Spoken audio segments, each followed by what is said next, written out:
finally, I should like to call your attention then to Rose Williams. Not Rose Williams, sorry, Eliza.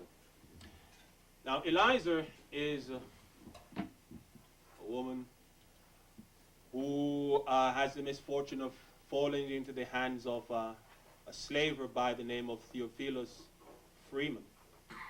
Ends up in Louisiana, of course, and is sold off at auction.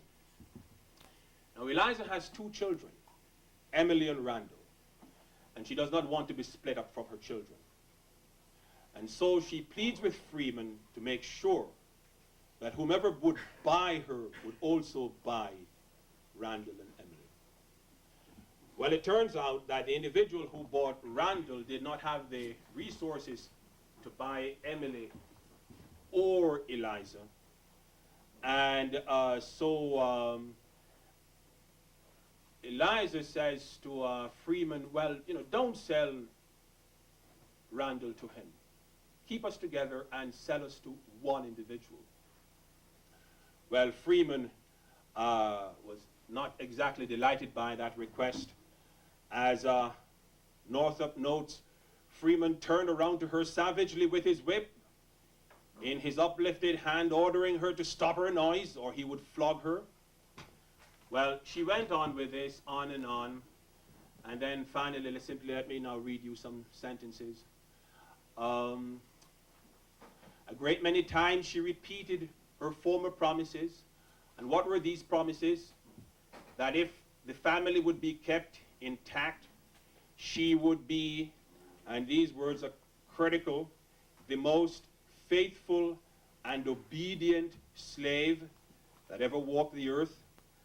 Important in the context that the institution of chattel slavery, American slavery as Lincoln calls it, is bounded by 5 corners: powerlessness, dependency, ignorance, profitability, and servility. And when one promises then to be the most faithful slave that ever walked, the most obedient and faithful slave that ever walked the earth, one can see then the reinforcement of that critical corner of slavery in the form of servility. And so Northup writes, a great many times she repeated her former promises, how faithful and obedient she would be, how hard she would labor day and night to the last moment of her life, if only they would buy them together, whomever the purchaser might be. But it was to no avail. Neither the man who bought Randall or any other person at the auction could afford the unit, or at least willing to buy the unit intact. Then, Randall having been bought, Eliza ran to him, embraced him passionately, kissed him again and again, told him to remember her, all the while her tears falling in the boy's face like rain. Freeman damned her, calling her a bubbling, bawling wench, and ordered her to go to her place and behave herself and be somebody. The language here is very interesting, that she should behave herself and be somebody. He swore that he wouldn't stand such stuff any while longer, that if she continued to cry, he would give her something to cry about. The planter from Baton Rouge, of course, now has his purchase, Randall. And as the boy walks away, he says, "Don't cry, Mama. I'll be a good boy. Don't cry." In the context of these 3 examples, I should simply like to read to you then some concluding observations, and I should then have been faithful to my 20 minutes. In bringing this presentation to a close, it is well to call out the transgenerational unifying themes that tie it all together. First, one observes a cold and hard moral indifference to the womanhood of African slaves.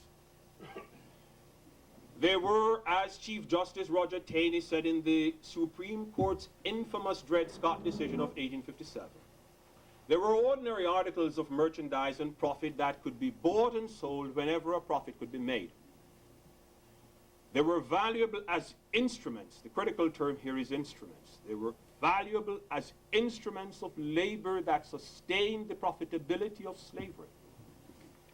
And profitability must not be understood simply as economic profitability, otherwise one simply misses a whole dimension of the institution of American chattel slavery that confounds any understanding of it. One has to understand profitability in terms of economic profitability, political profitability, cultural profitability, and most important, psychological profitability. They were valuable instruments of labor that sustained the profitability of slavery.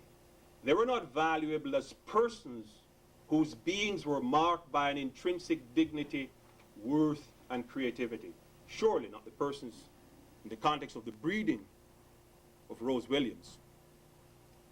The agony of Patsy, or the grief of Eliza. Second, the cold and hard moral indifference to the womanhood of African slaves was replicated transgenerationally in the culture. Indeed, in the Dred Scott decision, Taney notes that at the time of the writing of the Declaration of Independence, it was universally recognized in the enlightened portion of the white race that the African was an inferior being who was wholly unfit for association with whites, except as a subservient, and that he had no rights which the white man was bound to respect, not even the right to life. Incidentally, it is not until 1821 when Virginia enacts the first law prohibiting the arbitrary killing of slaves that state sanction came into play in relation to the killing of a slave. That they had no rights then except those that the white man saw fit to accord them. This sentiment, says Taney, and you should pay close attention to this, was regarded as an axiom in morals and politics, which no one thought of questioning or deemed open to questioning. But the dignity, worth, and creativity that inhere in one's persons, the dignity, worth, and creativity that inheres in one's person are not man's to give, though clearly it is within the province of man to ignore, abuse, debase, and corrupt them. And so in constitutionalizing slavery, the Dred Scott decision not only read black people out of the legal protections of the political community, the legal protections which the political community accords persons, it also denied to them any moral claim upon the sovereign body politic of the United States.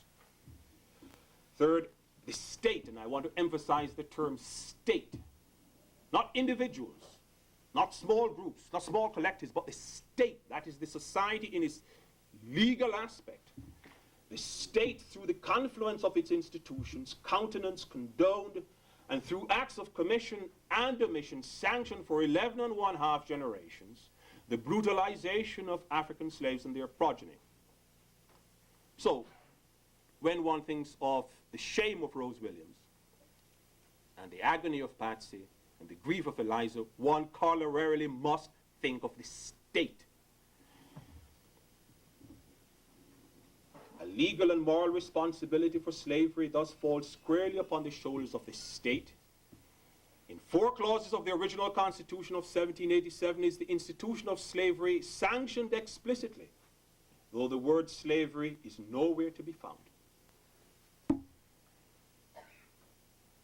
Finally, the shame of Rose Williams, the agony of Patsy, and the grief of Eliza are not merely products of the desire for more slaves by Hall Hawkins, the lechery of Edwin Epps, and the heartlessness of Theophilus Freeman. Rather, they are but graphic individual instantiations of the widespread societal corruption wrought by state-sanctioned chattel slavery. Had the state not sanctioned slavery and countenanced forms of behavior that were thought to be normal in relation to the peculiar institution, there would have been no Constitution of 1787 and no United States. Many then are the moral, economic, political, and psychological debts to black people that the state accumulated over the course of 11 1/2 generations of chattel slavery. In his second inaugural address, President Lincoln worried about all the wealth piled by the bondsman's 250 years of unrequited toil, and by extension, all of the debts accumulated therein.